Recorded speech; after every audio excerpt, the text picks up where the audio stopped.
بنو قریظہ اور بنو نذیر دو محلے تھے یہودیوں کے. یہودیوں نے بڑی عہد شکنی کی تو نبی پاک صلی اللہ علیہ وسلم نے ان کو بے دخل کر دیا، مدینے سے نکال دیا مدینہ منورہ سے. یہودی نکل گئے مدینہ طیبہ سے، تو جب وہ نکل کے جا رہے تھے تو ان کے مکان، ان کے باغ، ان کی جائیدادیں بچ گئیں. نبی پاک علیہ السلام نے انصار مدینہ کو پہلے بلایا. جاگ رہے ہیں نا آپ لوگ؟ پیسے آتے کسی کو برے لگتے ہیں؟ اب تو یہ بھی حلال حرام کی تمیز بھی اٹھتی جا رہی ہے. جائیداد، باغ، مال، علاقہ خالی ہوا ہے، وہ چلے گئے اور لوگ تو ڈھونڈتے پھرتے ہیں. اللہ خیر فرمائے، شاملہ ہر جگہ ملتی نہیں اب شہروں میں، وہ کس کس نے نام کرا لی، کدھر گئی ہے کوئی خبر ہی نہیں، خالی جگہ پڑی ہے. میرے نبی پاک علیہ السلام نے پہلے انصار مدینہ کو بلایا. حضور نے فرمایا انصاریوں، بہت بڑی جائیدادیں یہودیوں کی بنو نذیر اور بنو قریظہ محلے خالی ہو گئے، میرا دل کرتا ہے وہ تمہیں دے دوں، اس لیے کہ تم نے اپنے مہاجر بھائیوں کے ساتھ بڑا تعاون کیا، جائیدادیں تم نے دے دی ہیں، مکانات دے دی ہیں، بڑا کچھ تم نے دیا ہے، میرا دل کرتا ہے وہ تمہارے نام کر دوں. تو انصار مدینہ کیا کہنے لگے یا رسول اللہ، دے تو ہم نے دیا ہے پر وہ بیچارے جھچکتے ہی رہتے ہیں، وہ جھچکتے ہی رہتے ہیں، کھول کے ہماری چیزیں استعمال نہیں کرتے. تو حضور ہم تو پہلے ہی انصار ہیں، ہمارے پاس بڑا کچھ ہے، آپ مہربانی فرمائیں وہ سارا کچھ مہاجروں کو دے دے مہاجرین کو، ہمیں نہیں چاہیے. اب چلے گئے بات کر کے، میرے حبیب پاک نے مہاجروں کو بلا لیا. فرمایا بنو نذیر اور بنو قریظہ قبیلے کی جائیدادیں آئی ہیں، تمہارے پاس بظاہر جو چیزیں ہیں بھی وہ بھی انصار مدینہ کی ہیں، تو میرا یہ خیال ہے کہ وہ سارا کچھ تمہیں دے دیا جائے. ابو بکر صدیق رضی اللہ تعالیٰ عنہ کہنے لگے یا رسول اللہ صلی اللہ علیہ وسلم، ہمارے انصار بھائیوں نے ہمارے لیے دل تک کھول دیے ہیں حضور، انہوں نے ہر چیز بانٹ کے ہمارے سامنے رکھ دی ہے، ہم اتنے خرد غرض ہیں کہ سارا کچھ لپیٹ جائیں. کہ حضور ہمارے پاس جو مکان ہے وہ ہے، ہم کاروبار کر رہے ہیں، تجارتیں کر رہے ہیں، مزدوریاں کر رہے ہیں، ہم انشاءاللہ اور بنا دیں گے، آپ یہ ہماری طرف سے ہمارے انصار بھائیوں کو گفٹ کر دیں، آپ انہیں دے دیں. میرے حبیب کی آنکھوں میں آنسو آ گئے. میرے نبی پاک علیہ السلام رو پڑے. یا رسول اللہ آپ کیوں روتے ہیں؟ فرمایا تمہارا یہ بھائی چارہ قائم رہا تو اللہ اسلام کو بڑی قوتیں عطا فرمائے گا، اللہ طاقتیں دے گا اسلام کو. اگر تمہارا یہ رنگ قائم رہا، یہ انداز، میرے غلاموں تمہارے یہ طور طریقے، ایک بھائی کہتا ہے دوسرے کو، دوسرا کہتا ہے تیسرے کو. مسلمانوں کی نا ایک تعداد لڑتے دور چلے گئی. تاتاریوں نے قید کر لیا، 4 مسلمان تھے، تبلیغ کرنے گئے، جنگ کرنے گئے، جہاد کرتے کرتے کافروں سے لڑتے تاتاری قوم میں چلے گئے، وہاں قید کر لیے گئے. تو سزائے موت کا حکم ہوا. 4 بزرگ تھے، سزائے موت کا حکم ہوا. تو تاتاری بادشاہ جو تھا وہ بڑا خلاف تھا، بڑا سخت مخالف تھا مسلمانوں کے. اس نے کہا کہ ان کو جب پھانسی دینا نا مسلمانوں کو تو میرے سامنے دینا. اب 4 عالم ہیں، 4 صوفی ہیں، سفید داڑیاں، سر پہ امامے. پھانسی کا وقت آیا تو جو پھانسی گھاٹ ہے وہ ایک ہے، چاروں کو کٹھے پھانسی نہیں ہو سکتی. ایک کو کہا کہ ایک ایک کر کے ان کو پھانسی دو. جب پھانسی کا وقت آیا نا تو جو سب سے پیچھے صوفی تھے وہ دوڑ کے آگے آئے، کہنے لگے بادشاہ پہلی باری میری لگا، پہلی. اب بادشاہ نے کہا ٹھیک ہے اسے لٹکا دو. وہ قریب آئے تو دوسرے دوڑ آئے، کہنے لگے نہیں پہلی باری میں نے زیادہ کافر قتل کیے، میرا بڑا جرم ہے، مجھے پہلے سزا دو. ان کو پھانسی دینے لگے تو تیسرے آ گئے، کہنے لگے نہیں یہ تو میرا قتل کرتا تھا، رستے میں بتایا کرتا تھا، ڈھونڈ کے میں بتلاتا تھا کہ یہاں زیادہ تعداد ہے، مجھے پہلے پھانسی دو. تیسرے کے ساتھ بات ہو رہی تھی تو چوتھا دوڑا آیا، کہنے لگا یہ رستے بتاتا تھا، یہ تبلیغ کرتا تھا، یہ سارا کچھ کرتا تھا، لیکن کہا یہ کہتے تھے چلو واپس چلتے ہیں، میں جانے نہیں دیتا تھا، میں کہتا تھا اور کافر مارنے اور علاقے فتح کرنے، میرا جرم بڑا ہے، مجھے پہلے پھانسی دو. بادشاہ کہنے لگا مجھے 35 سال ہو گئے حکومت کرتے، بڑی دنیا کو پھانسی دی ہے، لوگ تو ایک دوسرے کو دھکے دیتے ہیں کہ پہلے تو جا پہلے تو جا، اور تم کیسی قوم ہو کہ ایک دوسرے پہ قربان ہو رہے ہو. کہنے لگا تم ایک باپ کی اولاد ہو. جاگ رہے ہیں آپ لوگ؟ تاتاری بادشاہ، کافر بادشاہ، اسلام کی مخالفت کر دیں، ایک باپ کی اولاد ہو کا نہیں، ایک قبیلے کے رہنے والے ہو کا نہیں، ایک ملک کے رہنے والے ہو نہیں. اس نے کہا رشتہ کیا ہے تمہارا، رشتہ کیا ہے؟ تو بول کے کہنے لگے خدا ایک ہے نبی ایک ہے، خدا ایک ہے اور نبی منفرد ایک ہے، اس قوم کی نقصان بھی ایک ہی سب کا نبی، اللہ بھی قرآن بھی ایک۔ کیا ہی اچھا تھا ہوتے اگر مسلمان بھی ایک، یوں تو سید بھی ہو، مرزا بھی ہو، افغان بھی ہو، تم سبھی کچھ ہو بتاؤ کہ مسلمان بھی ہو۔ فرمایا ہمارا اللہ ایک ہے، نبی ایک ہے، تو کافر ایک دوسرے پہ جان کیوں دیتے ہو؟ فرمایا ہمارے نبی نے ہمیں بھائی بھائی بنا دیا ہے، بھائی کا دل نہیں کرتا اس کی آنکھوں کے سامنے بھائی چلا جائے، ہمارا دل نہیں کرتا پہلے مجھے دے پہلے مجھے دے۔ بادشاہ کہنے لگا تمہارا جذبہ مجھے متاثر کر گیا، جاؤ میں تم چاروں کو آزاد کرتا ہوں، تمہیں آزاد کرتا ہوں۔ میرے دوستو یہ رنگ تھا، دیکھیں نا، یہ اس دھرتی نے نظام دیکھا ہے نا، اس فلک نے پہلی بار دیکھا، اس زمین نے پہلی بار، اور میرے حضرت صاحب فرمایا کرتے تھے زمین تڑپ کے روئی، اس نے پہلی دفعہ دیکھا۔ احد کا میدان ہے، 3 صحابہ تپتی ہوئی زمین پہ زخموں سے چور چور پڑے ہیں۔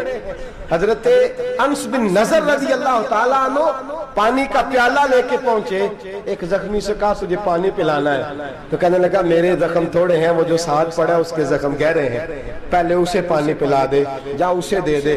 اس کے پاس پہنچے تو وہ کہنے لگا وہ مجھ سے پہلے گرا تھا، اس کا زخم زیادہ گہرا ہے، اسے پانی پلا۔ تیسرے کے پاس گئے تو کہنے لگا چوتھا تڑپ زیادہ رہا ہے، اس کی عمر زیادہ ہے، میں تو جوان ہوں برداشت کر لوں، بڑھاپے کی وجہ سے نڈھال ہو گیا، پہلے اسے پانی پلا۔ چوتھا کہنے لگا 5ویں کے پاس جا، 5واں کہنے لگا 6 کے پاس جا۔ حضرت انس بن نضر کہتے میں رو پڑا، میں نے کہا محمد کے غلاموں، رسول نے تمہیں کیسا جذبہ دے دیا ہے، زبانیں پیاس سے باہر ہے لیکن تمہاری اخوت مرتے دم تک قائم ہے۔ کہتے میں 7ویں کے پاس گیا تو کہنے لگا اگر 6 قربانی دے سکتے ہیں تو مجھے خود غرض نہ سمجھ، میں نے نہیں پانی پینا، جا پہلے کے پاس لے جا۔ کہتے میں پہلے کے پاس آیا تو روح پرواز کر گئی، دوسرے کے پاس آیا تو روح پرواز کر گئی، میں 7ویں تک آیا تو انتقال کر گئے۔ کہتے ہیں پانی کا پیالہ میں نے اٹھایا اور میں نے زمین پہ رکھا تو میں نے کہا پانی گوا رہنا، محمد کے غلام مر تو جاتے ہیں پر ایک دوسرے کا خیال بڑا رکھا کرتے ہیں، گوا رہنا یہ مر جایا کرتے لیکن ایک دوسرے کا درد۔ میرے دوستو لٹا ہوا برما، روتے ہوئے مسلمان، سسکیاں اور آہیں لیتی ہوئی مائیں پوچھتی ہیں اے خاصا اے خاصان رسول وقت دعا ہے، امت پہ تیری آ کے عجب وقت پڑا ہے، وہ دین جو بڑی شان سے نکلا تھا وطن سے، پردیس میں وہ دین آج غریب الغربا ہے، فریاد ہے اے کشتی امت کے نگہباں، بیڑا یہ تباہی کے قریب آن لگا ہے۔ اور کیا خوبصورت جملے کہے تھے کہ نبی پاک صلی اللہ علیہ وسلم نے، حضور نے فرمایا تھا میرا مومن ایک جان کی طرح ہوتا ہے، ایک جان کی طرح ہوتا ہے، ایک کو تکلیف ہو جسم کے ایک حصے کو سارا حصہ پریشان ہوتا ہے۔ فرمایا یہ ایک مکان کی طرح ہے، ایک اینٹ دوسری اینٹ کو مضبوط کرتی ہے۔ فرمایا یہ مضبوط لوگ ہیں، یہ مضبوط لوگ۔ حضرت عمر فاروق کا زمانہ ہے، ایک آدمی نے سیری بھیج دی ایک گھر میں بطور تحفہ، قحط کا زمانہ تھا، گوشت ملتا نہیں تھا، جانور، ایک آدمی نے سیری بھیج دی ایک آدمی کے گھر میں۔ اس نے کیا کیا؟ اس نے اپنی بیوی سے کہا ہماری تو خیر ہے، ساتھ والا پڑوسی زیادہ غریب ہے، ادھر نہ بھیج دے، یہاں گندم امیر شہر کی ہوتی رہی خراب اور بچی کسی فقیر کی فاقوں سے مر گئی، کہا ساتھ والے پڑوسی کے گھر سے میں کئی دنوں سے بھوک کی آوازیں، وہاں بھیج دے۔ اس کے گھر گئی تو اس کی بیوی شوہر کو مشورہ دیتی ہے، کہتی ہے میرے بچے تو دلیر ہیں، ساتھ والے کے چھوٹے ہیں، وہ گزارا نہیں، ادھر نہ بھیج دیں۔ ادھر گئی، ایک روایت ہے 7 گھر، ایک روایت ہے 21 گھر، 21 گھروں میں گھومتی ہوئی وہ سری پھر پہلے کے گھر میں آ گئی، اور پہلا صحابی کہنے لگا صرف تو نے ہی محمد کا کلمہ نہیں پڑھا، باقی 20 نے بھی پڑھا ہوا ہے، صرف تو نے ہی رسول اللہ سے یہ درس نہیں لیا، باقیوں نے بھی لیا ہے، اور صرف تیرے اندر ہی جذبہ اظہار نہیں، تو ہی صرف مسلمانوں سے پیار نہیں کرتی، سارے ہی پیار کرتے ہیں۔ وہ سری پھر آ گئی، اب کیا کرنا ہے؟ اب کیا کرنا ہے؟ تو امام نبوی نے لکھا ہے، وہ کہنے لگی کرنا کیا ہے، پکاؤں گی میں اور کھائیں گے 21 گھر، پھر بھی اکیلے نہیں کھائیں گے، پکاؤں گی میں اور کھائیں گے